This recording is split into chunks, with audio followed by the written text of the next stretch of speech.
నమస్తే రమగారు. నమస్తే జయ. రమగారు, కళ్ళ కింద మచ్చలు, ముడతలు, కళ్ళంతా నల్లగా అయిపోయి కింద ఇంత గుంటలు ఎలా పూడ్చుకోవాలండి? గుట్టలు పొడ్చడం భలే కష్టం, చాలా కష్టం. కళ్ళ కింద చర్మం సున్నితంగా ఉంటుంది. అవునవును. ఫేషియల్ స్కిన్ ఇది వేరు, కంటి కిందది వేరు. అవునవును. పల్చగా ఉంటుంది కంటి మీద పైన కూడా కదా, కింద పైన కూడా. చిన్నపిల్లల్లో కనపడదు. చిన్నపిల్లల్లో కళ్ళ కింద నలచారులు ఉన్నాయంటే పిల్లల పొట్టలో పాములు ఉన్నాయేమో చూసుకోండి మొదట. ప్రధానంగా ఎనిమియా ఉందా, ఓకే. ఈ రెండిట్లలో ఏదున్నా చిన్నపిల్లల్లో కంటి కింద నల్లచారులు కనపడతాయి. డాక్టర్కి చూపించినప్పుడు, మీరు ఏ హోమియో డాక్టర్ దగ్గరకో వెళ్ళినప్పుడు దాని మీద పర్టికులర్గా చెప్పండి. ఇంగ్లీష్ డాక్టర్ దగ్గరికి వెళ్ళినప్పుడు పాపకి ఎందుకో నల్లచారులు వస్తున్నాయండి అని చెబితే వాళ్ళు గమనిస్తే సరి, వాళ్ళు ఏదైనా హడావిడిలో ఉంటే వాడు చూసుకోకపోయినా మీరు మిగిలినవి అబ్జర్వ్ చేసుకుని పిల్ల వీక్గా ఉందా, ఎంతసేపు నిద్రపోతుందా, ఎక్కడికైనా నడవడానికి కాళ్ళు నొప్పులు అంటుందా గమనించుకోండి. తర్వాత ఏమో రాత్రులు నిద్రలో ఎంతసేపు కదులుతుంది, పళ్ళు కొరుకుతుంది, అలాంటివి చూసుకుని ఇంటెస్టైన్ వర్మ్స్ ఉన్నాయా, ఇంటెస్టైనల్ వర్మ్స్ ఉన్నాయా, లేకపోతే పిల్ల ఎనిమిక్గా ఉందా, పౌష్టికాహార లోపం, వాటి వల్ల కళ్ళ కింద నల్లచారులు వస్తాయి.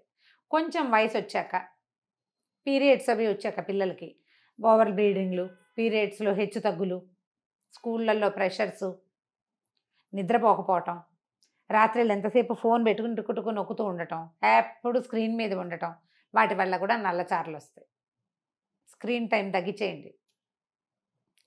పీరియడ్స్లో ఏమైనా అసమతలు అటు ఇబ్బందులు ఉంటే వాటిని డాక్టర్ని కన్సల్ట్ చేసి అవి సర్దండి. ఇవి టీనేజ్ పిల్లల్లో.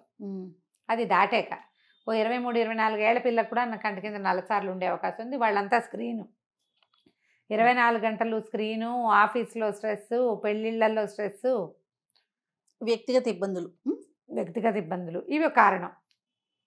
కొంచెం ఏజ్ దాటాక ఏజింగ్, వయసు. ఇప్పుడు నేను నా సంగతి వయసే, నాకు కూడా కొంచెం ఎర్లీగా అనారోగ్యాల వల్ల కూడా కంటి కింద నల్లచారులు వస్తాయి. రాత్రిళ్ళు నిద్ర పట్టకపోవటము, నిద్రలో మెలకు వచ్చేసేయటము, అలసిపోవటము, విపరీతంగా అలసటకి తగినంత విశ్రాంతి లభించకపోవటము, ఆహారంలో హెచ్చు తగ్గులు, సరిగ్గా తినకపోవటాలు, anaemia, thyroid, heavy stress, BP, ఇవన్నీ కూడా కంటి కింద నల్లచారలకి, కళ్ళ కింద గుంటలు పడడానికి కారణం అవుతాయి. ప్రెగ్నెన్సీలో ఎర్లీ 1-2 మంత్స్లో కళ్ళ కింద గుంటలు పడతాయి. అవును, కళ్ళు గుంటలు పడ్డాయి, మొహం ముక్కు ఒకటే కనపడుతుంది అలా అంటారు. అవును. అప్పుడు గుంటలు పడితే మెల్లిగా సర్దుకుంటారు, మొదట్లో కొంచెం అలా ఉంటారు. వీటన్నిటికీ ప్రధానంగా స్ట్రెస్ తగ్గించుకోవాలి. ఓకే. నిద్ర బాగా సరిపడా పోవాలి. తర్వాత మంచి ఫ్రూట్స్, సిట్రస్ ఫ్రూట్స్, తర్వాత ఏమో చక్కగా సీజనల్ ఫ్రూట్స్ బాగా తినాలి. ఏదైనా ఫ్రూట్ తింటే ఆ ఫ్రూట్ని కంటి కింద అలాగా కంటి పైన కింద కొంచెం చిన్నగా రబ్ చేయటం. ద్రాక్ష చాలా బాగా పనిచేస్తాయి. ద్రాక్ష పళ్ళు తింటుంటామా, ఒక నల్ల ద్రాక్షను కట్ చేయండి, జాగ్రత్తగా కంట్లో పోకుండా కంటి కింద చిన్నగా కట్ చేసిన దాన్ని ఆ జ్యూస్ మాత్రం అంటేలాగా మసాజ్ చేయండి. ద్రాక్ష సీజన్లో కంటి కింద నల్లచారులు తగ్గుతాయి. నేను చేసే అందుకని చెప్తున్నాను. అయితే చాలకపోయినా బాగా వచ్చేస్తుంది కదా రమ్మగారు. నిద్ర చాలకపోయినా చెప్పాక రెస్ట్, శ్రమకి తగిన రెస్ట్ లభించకపోయినా అయితే చాలా హోమ్ రెమెడీలు కావాలి ఉద్దేశం. అవును. చిన్నప్పటి నుంచి చిన్నపిల్లలప్పుడు కూడా బాదం నూనె మర్దన చేయండి, కంటికి చుట్టూతా చాలా డిఫరెన్స్ కనపడుతుంది. బాదం మంచి నూనె, నూనె మర్దన చేసేటప్పుడు బాగా ఒత్తేయకుండా అలాగా చేయడం ప్రాక్టీస్ చేయండి. సెన్సిటివ్ ప్లేస్ కదా, ఎక్కువగా ఈ వేలుతో చేయండి అని చెప్తారు మసాజ్. ఉంగరపు వేలుతోటి మసాజ్ చేస్తే ఉంగరపు వేలికి ప్రెషర్ ఇవ్వదు. ఉంగరపు వేలు, చూపుడు వేలు ఇచ్చిన ప్రెషర్ ఉంగరపు వేలు ఇవ్వదు. గమనించండి, అబ్జర్వ్ చేయాలి. ఇప్పుడే ఫస్ట్ టైం వింటాం.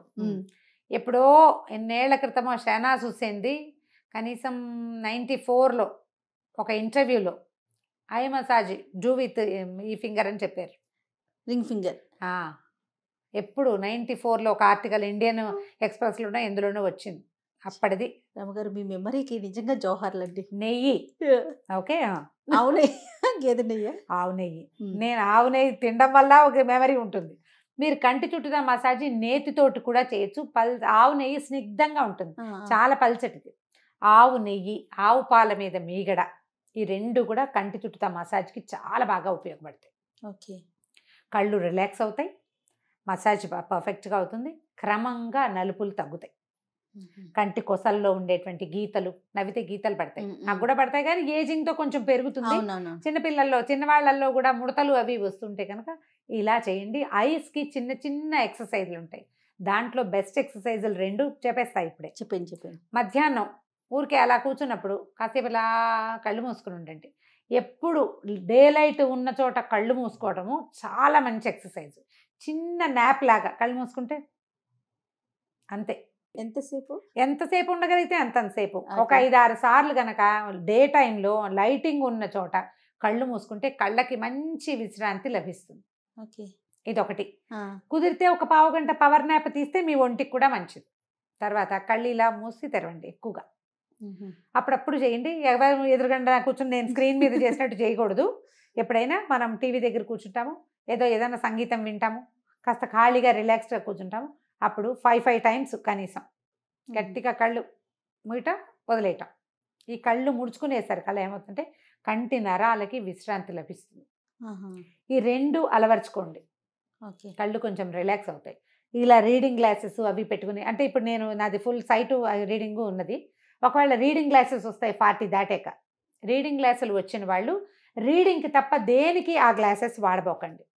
ఆ రీడింగ్ గ్లాసులు పెట్టుకుంటారు, ఇక్కడ పెట్టుకుని ఇలా చదువుతామా, ఇలాగే చూస్తూ ఉంటారు. అవును, ఈ చూడడంతో కళ్ళు ఎంత స్ట్రెయిన్ అవుతాయో.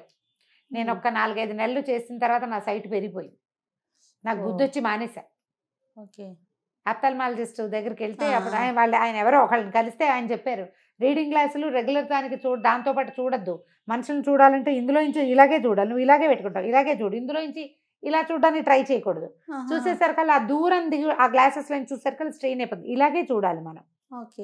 రీడింగ్ గ్లాసులు వాడేవాళ్ళు ఈ జాగ్రత్త పడండి. లేదా మనం ఇవి కొనుక్కుంటాం కదా, దాన్ని ఏమంటారు, ప్రోగ్రెసివ్ గ్లాసెస్ ఉంటే ఇబ్బంది లేదు, ఎందుకంటే ఐ సైట్ పైనుంచి నార్మల్ గ్లాస్ లో నుంచి చూస్తాం. అవును, రీడింగ్ చాలా కాలం ప్రోగ్రెసివ్కి వెళ్ళరు, అందరూ రీడింగ్లో ఉంటారు. 40 ఇంచుమించుగా అటు ఇటు వస్తుండగా అక్షరాలు కనబడడం మానేస్తాయి, చిన్నవి కనబడవు, బియ్యం ఏరుతుంటే డిస్కంఫర్ట్ ఉంటుంది, ఆ కూరలు ఏరేటప్పుడు. తర్వాత ఏమో ఏదైనా ఇలా దగ్గర నుంచి చేసే పని అంతా విసుగ్గా ఉంటుంది, ఇబ్బంది అనిపిస్తుంది, కొంచెం ఇట్లా అయిపోతున్నట్టు, కనపడనట్టు అనిపిస్తుంది. పెట్టుకోండి గ్లాసెస్, ఆ పనులకు మాత్రమే వాడండి. ఇంకా ఈ స్టేజ్లో దీనికి కీర, కంటికి విశ్రాంతి లభించడానికి కీర సన్నగా చాప్ చేసేసుకుని దాన్ని ఏమంటారు స్లైసెస్ లాగా చేసి కంటి మీద పెట్టుకోవచ్చు. బంగాళదుంప కూరేసి బంగాళదుంప గుజ్జునెత్తి కంటి మీద పెట్టి, నాకు తెలుసు గారు, నువ్వు కూడా చేస్తావా? ఇంకా కాటన్ పత్తిని ఈ ఐప్యాడ్స్ లాగానే దొరికేస్తున్నాయి. శుభ్రంగా రోజ్ వాటర్లో ముంచి ఫ్రీజర్లో పెట్టుకోండి 5 నిమిషాలు, అది ఎత్తి కంటి మీద పెట్టుకోండి. రాత్రిపూట ఎండాకాలం పడుకునేటప్పుడు ఓ చిన్న కర్చీఫ్ని, ఐస్ ప్యాడ్స్ వేసుకుంటే నీళ్ళు గారిపోతాయి, అలా విసుగ్గా ఉంటే చిన్న కర్చీఫ్ తడిపేసి 2 కర్చీఫ్లు తడపండి. బుజ్జి లేడీస్ హ్యాండ్ కర్చీఫ్లు ఇంతంతే కదా ఉంటాయి, 6-8 మడతలు వేస్తే ఇంత వస్తుంది కరెక్ట్గా మన కంటికి సరిపడా. తడిపి చల్లటి నీళ్ళల్లో తడిపి కొద్దిగా పిండి, ఎక్కువ నీళ్లు కారకుండా కంటి మీద వేసుకుని పడుకోండి. ఎవ్రీడే చేయొచ్చు. మన కళ్ళ కింద నలుపులు లేకపోయినా కంటికి విశ్రాంతి ఉంటుంది ఎండాకాలం. ప్రతిరోజు చేయండి, చాలా బాగుంటుంది. మనం నెయ్యి, ఇంకోటి చెప్పాం కదా ఏంటది, బాదం నూనె కాకుండా కొబ్బరి నూనె మంచిది. మనం పట్టుకున్నది కనుక ఉంటే కొబ్బరి నూనె కూడా చాలా బాగుంటుంది. ఈజియెస్ట్ కొబ్బరి నూనె విధానం ఒకటి చెప్పాం, పాత వీడియోలు వెతకండి, కొబ్బరి ఉపయోగాలు. అందులో మనం ఇంట్లోనే కొబ్బరి తయారు చేసుకోవటం చెప్పారు, కొబ్బరి పాలతోటి. ఆ నెయ్యి ఐ మసాజ్కి ఎంత బాగుందో, చాలా బాగా యూజ్ అవుతుంది. ఓకే, కుదిరితే చేసి చూపిద్దాం ఒకసారి, అది తప్పకుండా మన రెసిపీస్ లో అది కూడా చేసుకుందాం. కొన్ని బ్యూటీ రెసిపీస్ చేద్దాం అనుకున్నాం కదా, దీన్ని కూడా యాడ్ చేసుకోవచ్చు. ఇంట్లో చేసి పెట్టుకోండి, చక్కగా ఒక కప్పు పెట్టుకుంటే బోల్డ్ రోజులు వస్తుంది. మగవాళ్ళకు కూడా నిరభ్యంతరంగా వాడచ్చు వీటన్నిటిని. పిల్లలు కొంచెం చిన్న పిల్లలకి కాదు, కాస్త పెద్ద పిల్లలకి వాడుకోవచ్చు. చిన్నపిల్లలు అంటే ఇప్పుడు నీకు 16-17 సంవత్సరాల అమ్మాయి అంటే వాళ్ళకి మసాజులు ఏం చేయకండి. ఎంచక్క ఈ కీర స్లైస్ చేసి పెట్టండి. మనం గ్రీన్ టీ బ్యాగ్స్ కనుక అలవాటు ఉంటే టీ బ్యాగ్స్ని ఫ్రిడ్జ్లో పెట్టుకోండి. టీ బ్యాగ్ ఉంచేసాం, డిప్ చేసాము, గ్రీన్ టీ బ్యాగ్ పారేయద్దు, ఆ దారం కట్ చేసి ఆ బ్యాగ్ ఎత్తి ఫ్రిడ్జ్లో పెట్టండి, చల్లగా అవుతాయి. ఆ బ్యాగ్ని కంటి మీద పెట్టేసుకోండి. చాలా హాయిగా ఉంటుంది. గ్రీన్ టీ బ్యాగ్స్ దీనికి బాగా ఉపయోగపడతాయి. ఏ టమాటా రసము అలాంటివి ఏమైనా కూడా కంటి చుట్టూ అప్లై చేసుకోవచ్చు. కాకపోతే ఆలోచించండి, కళ్ళు మండుతాయి, కంట్లోకి వెళ్ళిపోతుంది. పిల్లలకి బలవంతంగా చేయొద్దు. మీకు ఉంటే బాగా అంటే జాగ్రత్తగా చేసుకుంటామంటే చేసుకోవచ్చు. ఈ కంటి కింద నల్లచారలు గీతలు తగ్గడానికి ఇంకొక స్పెషల్ చిట్కా ఉంది. చెప్తున్నా అది కూడా. ఓకే. ఎగ్ వైట్, ఆ, ఇంకేం కలపద్దు అందులో. ఓకే. జస్ట్ ఎగ్ వైట్ని అందులో కాస్త అలాగా వేలు ముంచి కంటి చుట్టూ అప్లై చేయండి. వితిన్ 1 minute డ్రై అయిపోతుంది. ఈ రెప్పల పక్కన ఉండే గీతలు కూడా తగ్గుతాయి. స్కిన్ టైట్ అవుతుంది దాంతో. స్కిన్ లూజ్ అవటం వల్ల ఏజింగ్ తోటి కళ్ళ కింద నల్లచారలు కనపడతాయి. ఇది మెత్తటి చర్మం కదా, అవునవునవును. ముడతబడిన కొందికి నలుపులు ఎక్కువ కనిపిస్తాయి. ఓకే. స్కిన్ టైట్ అవ్వడం వల్ల అది తగ్గిపోతుంది. ఇది ఓకే. నేను చేసేది కాదు కానీ ఇది బాగా ఉపయోగపడుతుంది, తెలుసు నాకు. ఓకే అండి. చాలా బాగా యూజ్ అవుతుంది. అందులో ఇంకా నూనె కూడా వేయక్కర్లేదు. ఒక ఫిల్మ్ లాగా ఉంటుంది. చటుకుమని ఒక చిన్న బట్ట తడిపి లేదా కాటన్ తడిపి తుడిచేసుకోండి. తుడిచేసుకోవడమే. అది టైట్ అవ్వగానే తుడిచేసుకోవాలి. బాగా కంటి చుట్టూ ఉన్న చారలు కూడా తగ్గిపోతాయి. ఓ సూపర్. బ్రహ్మాండంగా పనిచేస్తుంది. చేయాలి మనకి ఆసక్తి ఉంటే కనుక. రెగ్యులర్ గా చేస్తూ ఉండాలి రమ్మగారు, ఒక్కసారితో కాదు. ఒకసారితో కాదు, రెగ్యులర్గా చేయాలి. ఏదైనా పార్టీ ఉంది, ఎక్కడికైనా వెళ్ళాలి అంటే ఇంకొక మెథడ్ చెప్దాం. కొంచెం కంటి కింద నల్లచారలు ఉన్నాయి, తగ్గట్లేదు.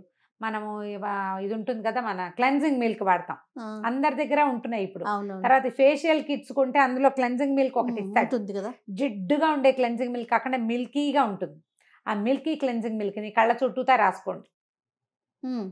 మొత్తం ఇదంతా ఏరియా అంతా కవర్ చేయండి. ఓ 10 నిమిషాలు వదిలేయండి. శుభ్రంగా తుడిచేసి మామూలు నార్మల్ మీరు ఎలా మేకప్ చేసుకుంటారో చేసుకోండి. సింపుల్ మేకప్లు చేస్తారు, అందరూ ఏం రాసుకుంటారు, ఏదో క్రీమ్ రాసుకొని పౌడర్ రాసుకుంటారు కదా, చాలా డిఫరెన్స్ కనపడుతుంది. పచ్చిపాలు ఎలా పనిచేస్తాయో క్లెన్జింగ్ మిల్క్ కూడా పనిచేస్తుంది. మీకు ఈజీ మెథడ్ ఏంటంటే, ఇది క్లెన్జింగ్ మిల్క్ ప్రతిసారి చేయలేమంటే మార్నింగ్ నిద్ర లేవగానే పాలు పోస్తామా గిన్నెలో, స్టవ్ మీద పెడతాం. ఆ పచ్చిపాలను ఒక చెంచా తీసుకుని కంటి చుట్టూ అప్లై చేసుకోండి. మొహానికి కూడా అది ప్యాక్లా చక్కగా రెగ్యులర్ మసాజ్ చేసుకోవచ్చు అన్నమా. కళ్ళచారలు ఉన్నవాళ్ళు, నల్లచారలు కంటి కింద ఉంటే ఈ పాలు కూడా భలే యూజ్ అవుతాయి. చిన్న కాటన్ ప్యాడ్ అందులో నుంచి కంటి చుట్టూ అప్లై చేయండి. ఆరిపోయాక కడిగేసుకోండి. స్కిన్ టైట్ అవుతుంది, మురికిపోతుంది, తెల్లబడుతుంది మెల్లిగా. బాగా ఉపయోగపడతాయి. ఈ మిల్క్, క్లెన్జింగ్ మిల్క్, ఎగ్, ఈ 3 చిట్కాలు టైం టెస్టెడ్, అంతే, అందరికీ పనిచేస్తాయి.